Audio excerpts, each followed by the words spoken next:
నమస్కారం. కార్తీక పురాణం 23వ రోజు పారాయణలోకి వచ్చాం. ఈ రోజున కుక్కలకి ఆహారం ఇవ్వడం మంచిదట. ప్రత్యేకంగా మినుముతో చేసిన ఆహారాన్ని ఏదైనా పెడితే చాలా మంచిది.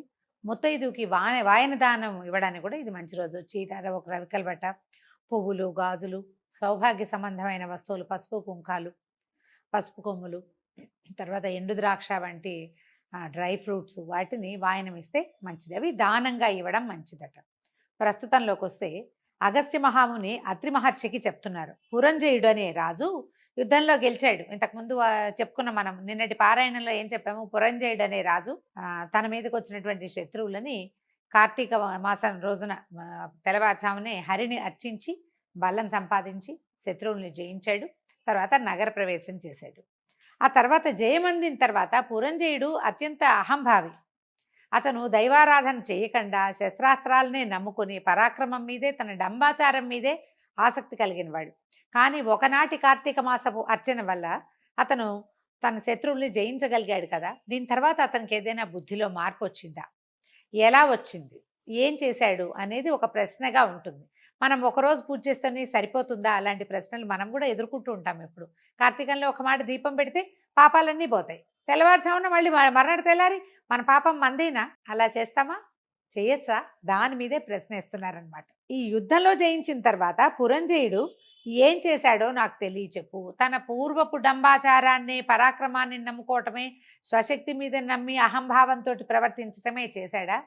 కానీ ఒక్కరోజు అర్చనతోటి ప్రీతి చెంది తనకి విజయాన్ని కలగజేసినటువంటి భగవదారాధనలో ఏమైనా నిమగ్నుడయ్యాడా అని ప్రశ్నించాడు. అప్పుడు ఇలా అడుగుతున్నారనమాట. శత్రుబాధారహితమైన అయోధ్య పట్టణమందు పురంజయ మహారాజు సమస్త ధనుర్ధారులతోటి శ్రేష్ఠుడై, ఇంద్రతుల్య పరాక్రమవంతుడై, సత్యవాది, సదాశుచి, దాత, భోక్త, ప్రియవాది, రూపవంతుడు, అమిత కాంతియుతుడు, సమస్త యజ్ఞకర్త, బ్రాహ్మణ ప్రియుడు, ధనుర్వేదమందు, వేదములందు, శాస్త్రములందు ప్రవీణుడు, పూర్ణిమాచంద్రుడు జనులకు వలె స్త్రీ ప్రియుడు, స్త్రీలకి ప్రియం కలిగించేవాడు, సూర్యుని వలె స్థూడశక్యము కానివాడు, శత్రువులను శిక్షించువాడు, హరిభక్తి పరాయణుడు, బలయుతుడు, కామక్రోధ లోభ మోహ మదమాత్సర్యములను జయించిన వాడును, కార్తీక వ్రతము చేత పాపములన్నీ నశింపజేసుకొనిన వాడై ఉండెను.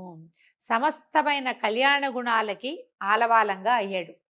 కార్తీక వ్రతం చేత ఇంతకు ముందు చేసినటువంటి పాపాలన్నీ నశించిపోతాయి. కానీ నువ్వు రేపు చేయబోయే పాపం నశించదు. రేపు నువ్వు పాపం చెయ్యకుండా ఉండాలి. ఇప్పటిదాకా ఉన్న సమస్యలు దీపం వెలిగిస్తే పోతాయి. రేపొద్దుటిది మళ్ళీ సంవత్సరం దాకా ఉంచుకుందాం అనుకుంటామా? మళ్ళీ వచ్చే సంవత్సరం కార్తీక మాసంలో దీపారాధన చేస్తే ఈ ఏడాదంతా చేసింది పోతుంది. కాబట్టి ఇవాళ నుంచి మన ఇష్టం అని భావిస్తే మనని మనుషులు అనిపించుకోం. మనం రాజు మారిపోయాడు. ఆ సంగతి చెప్తున్నారనమాట. ఈ విధంగా ఉన్నటువంటి పురంజయుడికి విష్ణు సేవ యందు బుద్ధి జనించి హరిని ఎట్లా ఆరాధిస్తాను, ఏ దేశంలో, ఏ మాసంలో, ఏ క్షేత్రంలో సుఖంగా ఆరాధించగలను అని చాలా చింతిస్తూ ఉండేవాడట. ఒక్కరోజు హరి ఆరాధన చేయటం వల్ల నాకు ఇది లభించింది, విజయం లభించింది. నేను అటువంటి హరిని, ఒక్కసారికే ప్రీతి చెందిన హరిని నిత్యము ఆరాధించటం ఎలా మనం శివారాధనో విష్ణువారాధనో చేయాలి అనేది ఒక మథనంగా ఉందన్నమాట ఆయనకి. అయితే ఏమైందట, ఒకనాడు ఆకాశవాణి వినిపించిందట. ఓ పురంజయ, శీఘ్రంగా కావేరికి వెళ్ళు. అక్కడ శ్రీరంగమను దివ్యక్షేత్రం ఉంది. కావేరి మధ్యస్థుడుగా ఉన్నాడండి రంగనాథుడు. కావేరి నది మధ్యలో ఒక ద్వీపంలాగా ఉంటుందట ఈ శ్రీరంగం. అందుకని కావేరి నదికి వెళ్తే కావేరి మధ్య భాగంలో ఉన్నదే శ్రీరంగం అన్నమాట. వెళ్ళు, అక్కడ శ్రీరంగనాథుడు వసించి ఉన్నాడు. కాబట్టి సంసార ఛేదమును చేయువాడైనటువంటి శ్రీరంగ నిలయుని సేవించమని చెప్పి ఊరకుండెను. ఫలానా చోట ఉన్నాడు అని చెప్పింది. అక్కడికి వెళ్ళిన తర్వాత ఏం చేయాలో ఆ దేశకాల పరిస్థితులను బట్టి అక్కడ ఉండే విధానాన్ని మనమే ఫాలో అవ్వచ్చు. ఈ మాట వినినటువంటి రాజు అయోధ్య పట్టణాన్ని విడిచి తన చతురంగ బలాలతోనూ అనేక క్షేత్రములను, తీర్థములను చూచుచూ కావేరీ మధ్యనున్న శ్రీరంగము చేరెను. కావేరి ఎక్కడుందండి? మనకి శ్రీరంగం ఎక్కడుంది? తమిళనాడులో ఉంది. ఈయనున్నది ఎక్కడ? అయోధ్యలో. అక్కడి నుంచి ఇక్కడికి రావడానికి ఎన్ని రోజులు పడుతుంది? ఇంత ప్రయాణము చతురంగ బలాలతోటి, ఒకవేళ మధ్యలో ఏదైనా సమస్య వచ్చినా కూడా ఎదుర్కోవటానికి వీలుగా చిన్న పరివారంతో కాకుండా సమస్త పరివారంతో బయలుదేరి మధ్యలో కనపడుతున్నటువంటి ఎన్నో క్షేత్రాలని చూసి, ఎన్నో తీర్థాల్లో స్నానం చేసి, అనేక నమస్కారాలు చేసుకుంటూ తను చేయబోతున్నటువంటి యాత్ర సఫలీకృతం కావాలన్న ఆశావహ దృక్పథంతో మన పురంజయుడు కావేరీ నదీ తీరానికి చేరాడట. కార్తీక మాసం అంతా కూడా అక్కడే ఉండి, అంటే ఒక కార్తీకంలో యుద్ధంలో గెలిచాడు, మరుసటి కార్తీకంలో ఈ పని చేశాడనమాట. కావేరీ మాసం అంతా అక్కడ ఉండి కావేరీ మధ్యమే నివాసముగా గలవాడైనటువంటి శేషసాయి అయిన విశ్వమంగళుడైన శ్రీ రంగనాథ స్వామిని పూజించుచు కార్తీక వ్రతమును శాస్త్రోక్తముగా చేసెను. ఆ మాసం నాటికి అక్కడికి చేరిపోయాడు. ఈ కార్తీకాన్ని శ్రీరంగంలో చేయటం మంచిదని, మన కావేరీ నదీ తీరంలో చెయ్యమని చాలా చోట్ల చెప్పబడుతుందండి. విష్ణు పురాణంలో, శివ పురాణంలో కూడా కావేరీ నదీ తీరంలో చేస్తే చాలా మంచిది. కావేరీ నదీ తీరంలో ఏమో శివారాధన చేయటం, తర్వాత విష్ణు ఆలయాన్ని దర్శించడము, ఇది చాలా విశేషమట. స్నానం చేయటం, పొద్దునే నది స్నానం చేయటం, ఆ నదిలో ఉన్న మట్టితోటి సైకత లింగాన్ని అప్పటికప్పుడు లింగాన్ని చేసుకోవటం, లింగారాధన చేయటము, ఆ తర్వాత వెళ్ళి విష్ణు ఆలయంలో రంగనాథ స్వామిని దర్శనం చేయటం అత్యద్భుతమైన విశేషంగా మనకి కార్తీక పురాణంలో విశేషంగా చెప్తారు. ఇంకొక 3-4 పురాణాల్లో కార్తీక పురాణం ఎక్కడెక్కడ చెప్పబడిందో శివారాధన, శివప్రీతి అని చెప్పబడిన చోట ఈ కావేరీ నదిని గురించి ప్రత్యేకంగా చెప్తారు. కృష్ణా కృష్ణాయని గానం చేయుచు, గోవింద వాసుదేవ అని నిరంతరము కీర్తించుచు, విష్ణు పూజాపరాయణుడై స్నానదాన జప హోమములు దైవాభిషేకములు చేయుచు శేషసాయి శ్రీ రంగనాథుని విధియుక్తముగా ఆరాధించి మాసమంతయు ఇట్లు కార్తీక వ్రతము సల్పి మాసాంతమునందు ఉద్యాపన చేసి తన పట్టణము గురించి బయలుదేరెను. మధ్యనున్న దేశములను చూచుచు సమృద్ధమైన తన దేశమునకు పోయి అందున్న అయోధ్య పట్టణమును చూశాను. కోసల దేశం అని చెప్తారు. కోసల దేశంలో అయోధ్య నగరం ఉందన్నమాట. ఆ అయోధ్య అనేక రాష్ట్రములకు అలంకారమై సంతోషముతోనూ పుష్టితోనూ కూడినటువంటి జనులు కలిగినది, దృఢంగా ఉన్న ప్రాకారములు తోరణములు కలిగినది, దృఢమైనటువంటి యంత్రములు గడియలు కలిగినది, అగడ్తలు కలిగినది. అంటే అయోధ్య నగరం అంటే జయింపరానిది అని అర్థం అనమాట. దానికోసమని ఇదంతా చెప్తున్నారు.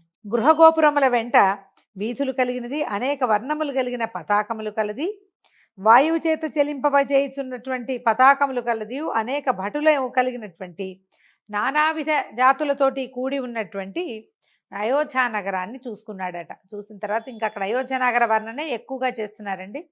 విందాం, బాగుంటుంది. మరి అయోధ్య నగరం అంటే రామచంద్రుడు పుట్టిన ప్రదేశం కదా. అచ్చట బ్రాహ్మణులు సర్వశాస్త్రవేత్తలు, క్షత్రియులు శత్రు సైన్య భేదకులు, వైశ్యులు సర్వరత్న దాతలు, శూద్రులు సర్వసంపదలను అనుభవించువారు. అచ్చట స్త్రీలు అంటే చాతుర్వర్ణాల వాళ్ళు అప్పుడు ఆ వర్ణాశ్రమ ధర్మాలు వివరంగా పాటించబడే కాలం కదా ఇది. త్రేతాయుగం సంగతి చెప్తున్నారు కాబట్టి ఆ కాలంలో ఎలా ఉందో చెప్తున్నారు. స్త్రీలు సుందరులు, హంసల వలె ఏనుగుల వలె నడుచువారు, చెవుల వరకు ఉన్నటువంటి విశాల నేత్రం అంటే ఆకర్ణాంత దీర్ఘ నేత్రాలు అంటారు కదా, పొడుగ్గా ఉన్నాయన్నమాట, పెద్ద పెద్ద కళ్ళు అని చెప్తున్నారు. చక్కని అందమైనటువంటి సౌందర్యవంతులైనటువంటి స్త్రీలు ఉన్నారు, మంచి వస్త్రములు సమస్త భూషణ భూషితలుగా ఉన్నారు. తర్వాత అక్కడ నిత్యము ఆనందయుక్తులు ఎంతోమంది, అంటే మాట్లాడడంలో నేర్పర్లు, సభల్లోనూ రాజమార్గంలోనూ రచ్చలలోనూ ఆటలాడుతున్న వారైనటువంటి గణికాగణం కూడా ఉందట, వేశ్యాగణం కూడా ఉంది ఆ కాలంలో అని చెప్తున్నారు. అచ్చట కులస్త్రీలు గుణవంతులై సర్వాభరణ భూషితులై పాతివ్రత్య పరాయణులై ఉండిరి. ఓ అగస్త్యమునింద్ర, ఆనాటి మనుషులందరూ తమ తమ వర్ణాశ్రమ ధర్మములందు ఉండిరి.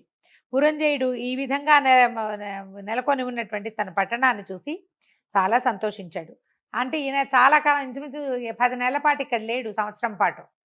అయినా సరే దేశంలో ఉన్నటువంటి అన్ని ధర్మాలు యథావిధిగా పాటించబడుతున్నాయి. అలా ఉన్నటువంటి తన దాన్ని చూసి ఏమనుకున్నాడంటే, ఆహా, నేను భగవద్భక్తిని కలిగి ఉండటం వల్ల, నేను ఈ కార్తీక వ్రతం అనే దాన్ని సజావుగా ఆచరించడం వల్ల నేను ఎక్కడున్నా కూడా నా దేశం నేను ఎలా ఉండాలని కోరుకుంటున్నానో అలాగే ఉన్నది. మనం ఒక్కళ్ళం ధర్మమందు నిలబడితే మన తాలూకు మొత్తం సంసారం అంతా కూడా దాని యందు నిలిచి ఉంటుందని చెప్పడం కోసం ఇట్లా చెప్తున్నారనమాట. యథారాజా తథా ప్రజ అను న్యాయమును బట్టి రాజు న్యాయవర్తనుడై దైవభక్తి పరాండై ఉంటే కనుక ప్రజలు కూడా న్యాయం అంటే ఉంటారు కదా అని చాలా సంతోషించాడట. పురజనులందరూ రాజు వచ్చుటను విని వేవేలుగా ఎదుర్కొనిది. రాజు మీద పేలాలు పుష్పములు చల్లిది. రాజు పట్టణమును ప్రవేశించి తన ఇంటి ముందు ప్రవేశించినది మొదలు ధర్మయుక్తముగా పరిభూమిని పరిపాలించను.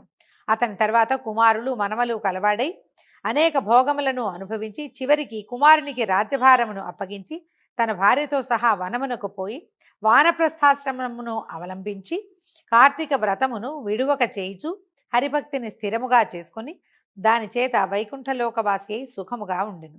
ఓ అగస్త్యమునీంద్ర, కార్తీక వ్రతము మహామహిమ కలిగినది. ఈ కార్తీక ధర్మము హరికి ప్రియకరము, హరునికి అత్యంత ప్రీతిదాయకము. కార్తీక వ్రతమును చేయువాడు పరమపదమును పొందును. అవశ్యమైనను చేసినను ఉత్తమ గతి పొందును. అంటే తెలిసి తెలియక చేసినా కూడా ఉత్తమ గతే వస్తుంది. మనం ముందున్న కథలన్నిట్లలో కూడా తెలియక చేసి స్వర్గారోహణ లభించిన వాళ్ళని చూసాం మనము. అదే చెప్తున్నారనమాట. సమస్త సౌఖ్యములను ఇచ్చున్నదియు కలికల్మష నాశకారియు అయినటువంటి కార్తీక వ్రతమును చేయని మనుష్యుడు దుఃఖమును పొందును. హరిభక్తియుక్తుడై శుచిగా ఈ అధ్యాయమును వినువాడు సమస్త పాతకములను నశింపజేసుకొని పునరావృత్తి రహితమైన మోక్షమును పొందును.